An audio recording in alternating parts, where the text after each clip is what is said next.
warahmatullahi wabarakatuh.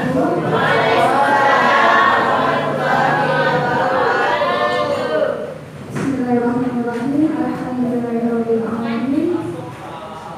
Rabbi shrah li sadri wa yassir li amri wahlul 'uqdatam min lisani yafqahu qawli. Ibu-ibu yang berbahagia, ibu yang cantik-cantik dan bapak-bapak yang hebat. Di sini sebelum memaparkan materi selanjutnya yang termasuk kader Posyandu siapa saja boleh angkat tangan? Orang ayah. Yang termasuk kader TPK? Satu. Bukan. Baik.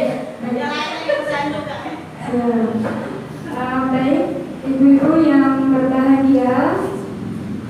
Kalau tadi dari ahli gizi Puskesmas Induk dari KDW telah disampaikan tentang pengertian stunting, kemudian bagaimana cara pencegahannya.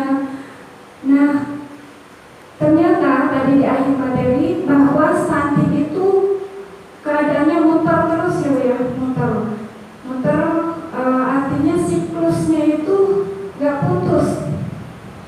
Terus ketika tidak dicegah, ketika tidak diusahakan dipotong siklusnya, akan terus menerus ada stunting itu. Stunting bukan penyakit, tapi stunting bukan penyakit menular juga, bukan penyakit keturunan juga. Namun stunting sangat-sangat berbahaya, dampaknya tadi telah diterangkan oleh Kak Dewi. Salah satunya apa Bu? Ada yang masih ingat? Stunting itu mana? Buka ya? Iya, kita masuk ke konsep stunting. Kalau tadi diterangkan bahwa stunting itu gagal tumbuh ya Bu ya. Gagal tumbuh artinya tumbuhnya itu tingginya itu tidak sesuai dengan usianya, dan pertumbuhan otaknya juga terhambat. Jadi selain tinggi badannya kurang dari usia normal, kalau mungkin bahasa kitanya pendek atau mohon maaf ada yang bilang apa tuh? Cebol mungkin ya. Nah seperti itu. Dan juga dari sisi kognitif tadi seperti yang Kak Dewi sampaikan, otaknya tidak bisa berpikir atau tidak cerdas, sehingga untuk kedepannya sangat sulit untuk menerima pelajaran di sekolah. Dan tentunya ini sangat-sangat menghambat untuk kedepannya ketika dia sudah tumbuh dewasa, ketika dia sudah terjun di masyarakat. Dan yang lebih besar juga dampak dari stunting ini ketika anak yang stunting ini nanti tumbuh menjadi dewasa, kemudian menjadi manula.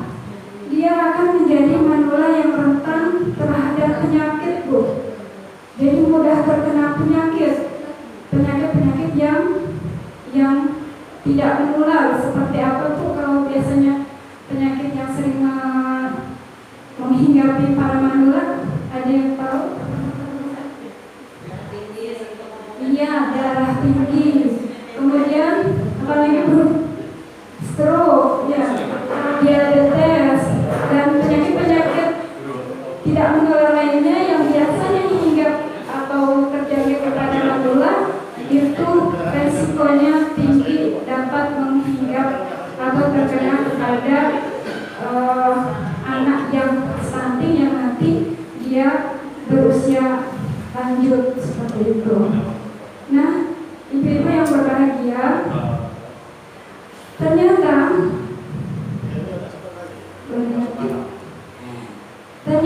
kalau tadi Kak Dewi sudah menyampaikan tentang pencegahan stunting mulai dari hamil, mulai dari bayi dalam kandungan, mulai dari janin sampai maksimal usia berapa Bu? Ada yang usia 2 tahun ya.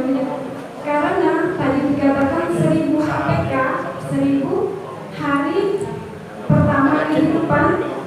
itu merupakan masa pertumbuhan otak. Setelah 2 tahun ke atas sudah berhenti pertumbuhan otaknya. Jadi hanya tinggal pertumbuhan tinggi badan atau berat badan. Jadi otaknya sudah tidak berkembang lagi. Hal ini harus nanti ibu-ibu posyandu, ibu-ibu kader posyandu, ibu TPK mungkin nanti disampaikan kepada ibu-ibu lain, sehingga ibu-ibu yang memiliki atau yang saat ini hamil dan memiliki bayi di bawah usia 2 tahun itu betul-betul dijaga, betul-betul dimaksimalkan pola makannya, gizinya. Jadi kalau misalnya dari sisi ekonomi memang kurang, usahakan bapaknya ngalah. Artinya lebih baik kalau kata kepala dinas kesehatan itu Pak Bambang, lebih baik bapaknya makan pakai kerupuk aja sama kecap. Tapi ibunya yang sedang hamil ini atau ibu yang sedang menyusui diberikan menu makanan yang bergizi minimal 2 tahun sampai anaknya umur 2 tahun, karena disinilah pertumbuhan otak besar pertumbuhannya. Setelah 2 tahun akan berhenti seperti itu.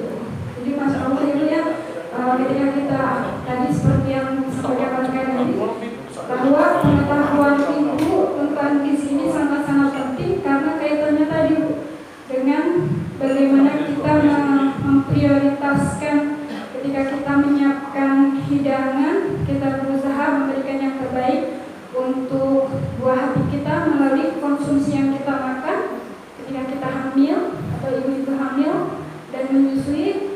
Diusahakan mengkonsumsi makanan-makanan yang bergizi, terutama sampai anak tersebut usia di bawah usia 2 tahun. Baik. Kalau tadi diterangkan dari usia hamil sampai bayi usia 2 tahun ya. Nah, ada pesanan materi dari Ibu Kades tentang calon pengantin. Apa hubungannya calon pengantin dengan stunting? Ada hubungannya enggak, Bu? Hubungannya baik-baik aja Ibu ya. Nah, ibu-ibu yang berbahagia, ternyata stunting ini dapat kita cegah mulai dari calon ibu sebelum menikah. Artinya ketika mungkin di sini ada yang masih gadis lah.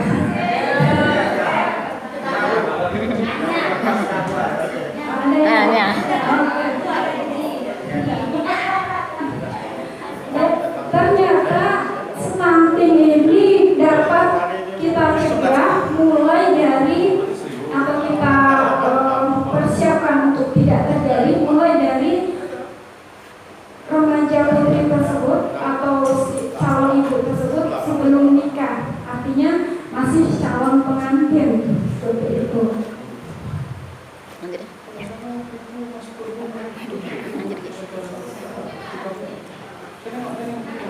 Nah tadi ini sudah disampaikan ya Bu ya, tentang stunting itu gagal tumbuh, gagal gangguan kognitif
kita persiapkan agar cucu kita tidak stunting. Nah, ternyata ada 5 Bu.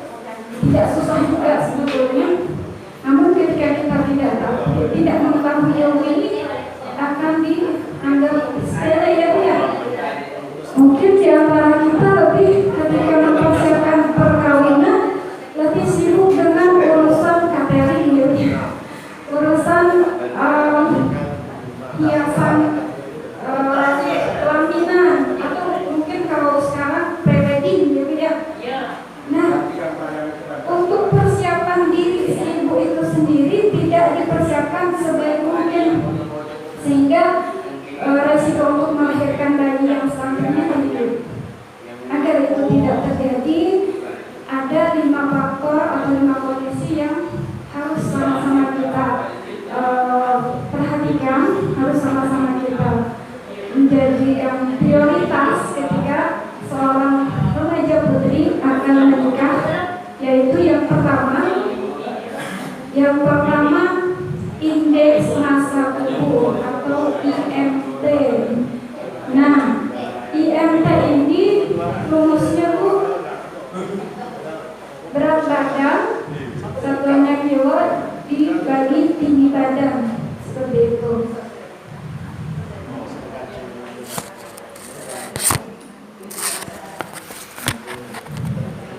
Baik, tadi sempat dijelaskan juga oleh Kak Dewi. Kalau remaja putri ini kan biasanya kalau masa-masa remaja itu lebih memperhatikan penampilan ya, melihat penampilan kok gemuk gitu misalnya. Jadi dia berusaha untuk melangsingkan. Nah ternyata kalau dietnya itu terlalu, artinya sampai mengurangi indeks massa tubuh, ternyata itu sangat beresiko nanti ketika dia menikah, dia hamil akan beresiko melahirkan bayi yang stunting. Jadi si calon ibu ini terlalu kurus karena pertumbuhan bayi itu memerlukan lemak sih ibu. Jadi ketika ada seorang remaja putri itu terlalu ada lemak misalnya, ada gemuk, jadi jangan khawatir karena itu sangat-sangat dibutuhkan oleh calon bayi. Kalaupun dia kalau ini masih jangan sampai mengurangi IMT ya enggak. Di sini di bawah ada keterangan kalau IMT-nya kurang dari 17,0 itu sangat kurus. Kemudian 17 sampai 18,5 kurus, dan yang normal itu 18,5 sampai 25,0 itu normal. Jadi kalau ingin biar juga ukuran IMT-nya. Kalau nanti ada putrinya yang menguruskan dada. Baik, kemudian faktor yang kedua yang harus diperhatikan agar tidak melahirkan